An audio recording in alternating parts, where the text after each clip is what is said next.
I was a bear, I bet you hold me. Press your lips against. Ken, thanks so much for stopping by to see us today.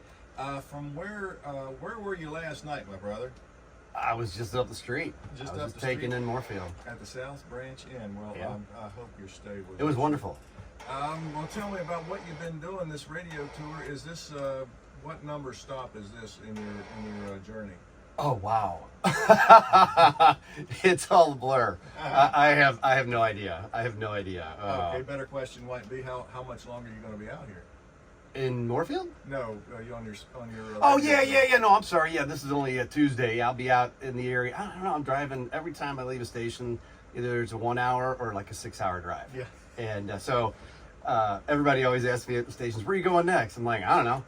I'd be intimidated if I knew the drive ahead of me, and I just get in my car and go. And you know what I do? What's that? I listen to radio. Well, that's a good thing. It just to do. gets you to where you need to be, and you know, not only just driving, but in your head. Makes the time go by, makes it a little less unbearable for driving, and I just can only imagine.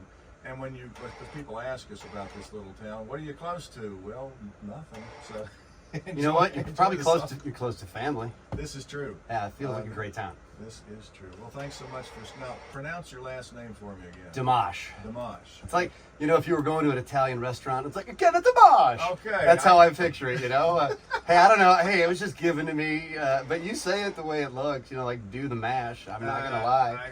I don't care. Just do listen. You do listen. Hey, you've said that before. I'll bet not a lot, but yeah, it's yeah. All right. Well, tell it. And now you hail from St. Louis, right? Yes, sir. And that's been home.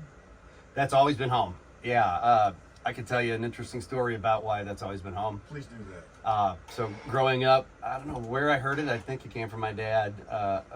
Like a fable, I guess it's called, or something like a story that's passed down from generation to generation. I'll try to make this fast. So listen. Take your time, brother. It's a story about a guy who, you know, he was living in some town, and there was a gold rush. This is back in, I don't know, the 30s or something. And he moves his family, his wife and kids to California to go digging for gold. That's what everybody's doing, chasing the gold. And he left and did that, and then I don't know, a couple of years go by, he's panning nothing, and ends up just kind of being a broken man. His kids are disappointed in him. His wife leaves him, and he comes back to what was home, and he just kind of head down and walks by the land he'd sold, and the owner's on a horse, and he sees the owner. I've got chills telling you this, and he's like, you know, starts up a conversation, and it turns out that owner was on the horse and looked in the creek and noticed it had like a little shimmer in the water.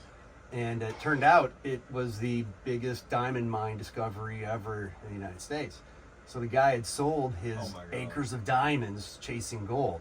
So my dad would always tell me, he's like, you know, son, there's acres of diamonds in your own backyard if you look. And that's why I've always kind of kept St. Louis as my home. I was born there. I was raised there. Everybody I love is there.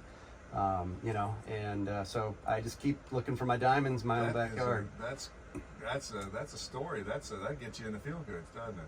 Yeah. It gets me through my life. I mean, literally, you know. And I drive through here, just driving here, just looking. It feels like I'm watching like a TV show, and seeing the kids on the front porch, and everybody looks. You know what it looks too? It looks like you know, people in Moorfield. Thank you all for working hard. Yeah. You know, I mean, I think I wake up in hotels a lot, and it's nice that they have breakfast out at 5:30 because everybody's getting up to work. Mm-hmm. That's pretty cool. Yeah, this is town doesn't have 2,500 people in it probably, but every time I pull out from my street, I got to wait for traffic because the plants are. I mean, it's busy. It's busy at 5:30 in the morning. Interesting. St. Louis, quite the music scene out there. Probably known more for blues, kind of. What's funny you say that genre of choice? Well, I try to be funny. You know, so you must have a story about that. You know, I grew up not really having a ton of musical. I didn't think a lot of musical influence, but when I say it's funny you say that is, my wife's like, "Why do you keep playing blues?" You know, and I'm here. I got to do this. This is funny. So I was just last night, just because I'm hanging out and I'm bored, and I was like, "How's it?"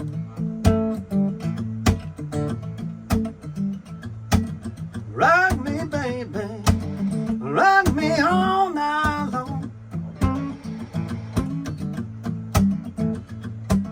Rock me, baby, rock me all night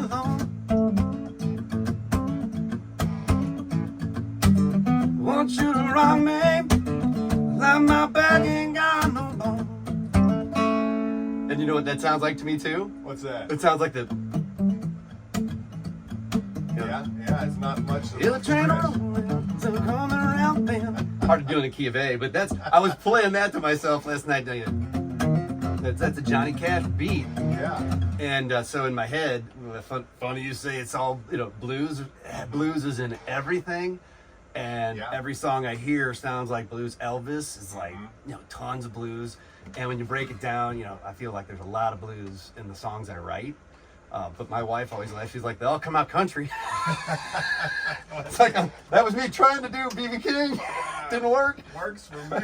Holy smokes, yeah. I was curious about that because there's a rich music tradition out there, and a lot of folks we've met a lot of folks. We've met a lot of folks from New England, Pennsylvania, and die hard country. I mean, it's in their blood. It doesn't matter from where they came. I bet you'd pour your heart out to me if I was a bear.